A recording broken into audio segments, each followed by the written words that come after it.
ভাই সাহেব, আপনারা পিআর পদ্ধতি বুঝেন? পিআর পদ্ধতি গায়ে দেয় নাকি খায়? বাংলাদেশের মানুষ বোঝে না। সুতরাং যারা বিভিন্ন ধরনের বিভ্রান্তি সৃষ্টির মধ্য দিয়ে নির্বাচনকে বিলম্বিত করতে চায় অথবা নিশ্চিত করতে চায়, তারাই বক্তব্য দিচ্ছে স্থানীয় সরকারের নির্বাচন জাতীয় সংসদ নির্বাচনের আগে হতে হবে, এই কেয়ারটেকার বা অন্তর্বর্তীকালীন সরকারের অধীনে। তাদের উদ্দেশ্য খারাপ। যারা বলে পিআর পদ্ধতিতে নির্বাচন চাই, ভাই সাহেব, আপনারা পিআর পদ্ধতি বুঝেন? পিআর পদ্ধতি গায়ে দেয় নাকি খায়? বাংলাদেশের মানুষ বোঝে না। আমরা বুঝি এক এলাকায়, একটা সংসদীয় এলাকায় একজন নির্বাচিত হবে, জাতীয় সংসদের এমপি হবে, জনগণ তার সাথে যোগাযোগ রাখবে, জনগণের সাথে যোগাযোগ তার থাকবে, সেই এলাকার বিভিন্ন রকমের সমস্যা আইন কানুন সম্পর্কে সে মাথা ঘামাবে। যদি আমরা পিআর পদ্ধতির নির্বাচন আমরা যেটুক বুঝি, যেটুক পড়েছি, তাতে দেখা যাবে ভোট দিলেন মিরপুরে আমিনুলকে, এমপি পাবেন সন্দীপের বাবুলকে। এই পদ্ধতির নির্বাচন বাংলাদেশের মানুষ চায়ও না, জানেও না। যারা হাত পাকা দিয়ে 16 বছর আওয়ামী লীগকে বাতাস করেছে, তারা নাকি কোথাও পিআর পদ্ধতি ছাড়া নির্বাচন চায় না। তাদের সাথে যুক্ত হয়েছে আরেকটি দল, যে দলটি সবসময় বিভ্রান্তিমূলক রাজনীতি বাংলাদেশে করেছে।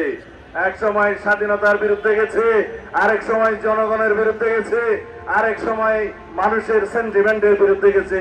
তারা রাজনীতি সব সময় বিভ্রান্তিমূলক রাজনীতি করে এইবার গোলা পানিতে মাছ শিকার করার চেষ্টা করছে। আমি নাম নেব না, আপনারা বুঝে নেন। বাংলাদেশের মানুষ সবই বোঝে। যারা আজকে সংস্কার কমিশনে গিয়ে আলোচনা করছে, খানা পিনা খাচ্ছে, সন্ধ্যাবেলায় চলে যাচ্ছে এবং কোন সিদ্ধান্ত দিচ্ছে না, তারা কারা? তারা কেউ 13 দল, কেউ 14 দল, কেউ বিভিন্ন রকমের দল, যারা আওয়ামী লীগের সাথেও বিভিন্ন সময় সংযোগে ছিল।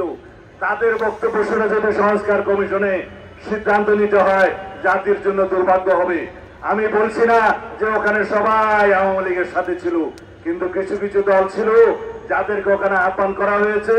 আমরা মানা করেছিলাম তাদের সাথে বসে কিভাবে সংস্কারের আলোচনা করব, কিন্তু সংখ্যায় অনেক। তাদেরকে নিয়ে তারা আলাপ করছে, খানা পিনা খাচ্ছে, কোন সিদ্ধান্ত ছাড়া বেরিয়ে যাচ্ছে।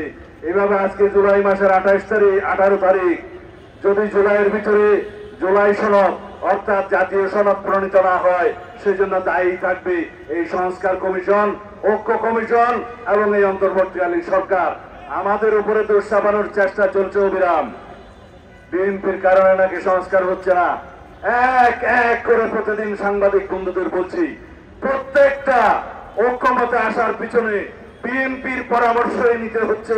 বিএনপি প্রত্যেকটা এগিয়ে আসছে, যেহেতু আমাদের এই প্রস্তাব হচ্ছে 31 দফা প্রস্তাব জাতির জন্য সংস্কারের। আমরা এই জাতির সম্মুখে 31 দফা প্রদান করেছিলাম। আমাদের নেতা জনাব তারেক রহমান সাহেব জাতির সামনে উপস্থাপন করেছিলেন। 2023 সালের 13 জুলাই আমরা উন্মুক্ত জনসভার মধ্য দিয়ে সেই সংস্কার প্রস্তাব আমরা উপস্থাপন করেছিলাম।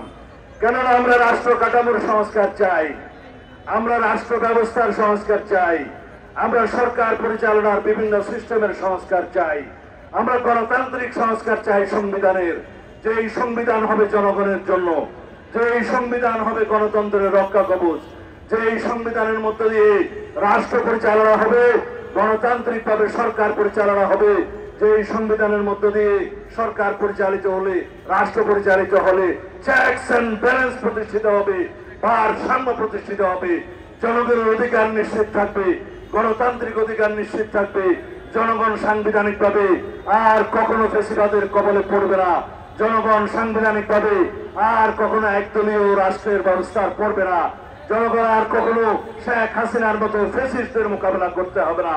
সেই রকম সংবিধান আমরা প্রণয়ন করতে চাই, সংশোধন করতে চাই, সেই রকম রাষ্ট্র ব্যবস্থা এবং সরকার ব্যবস্থা প্রতিষ্ঠা করতে চাই। সেই জন্যই দিন রাত 24 ঘন্টা আমরা সংস্কার কমিশনের সাথে বসছি, আলাপ করছি, সমাধানে যাচ্ছি, ঐক্যমতে পৌঁছাচ্ছি। এইভাবে আমরা একদিন এই সনদ তৈরি করতে পারবো। তবে এই কথা সত্য, শতকরা শতভাগ প্রস্তাবে হয়তো গণতন্ত্রের মধ্যে সবাই একমত হতে নাও পারে। সেইটাই আমাদের জন্য গণতন্ত্রের বিউটি। গণতন্ত্রের সৌন্দর্য হলো আমরা সর্ববিষয়ে হয়তো একমত হব না, কিন্তু আমরা জাতির স্বার্থে, জনগণের স্বার্থে, দেশের স্বার্থে, গণতন্ত্রের স্বার্থে আমরা সবাই একই রাস্তায় ঐক্যবদ্ধভাবে এগিয়ে যাব। এটাই হচ্ছে আপনাদের শপথ। আমাদের এখন মিছিল আছে।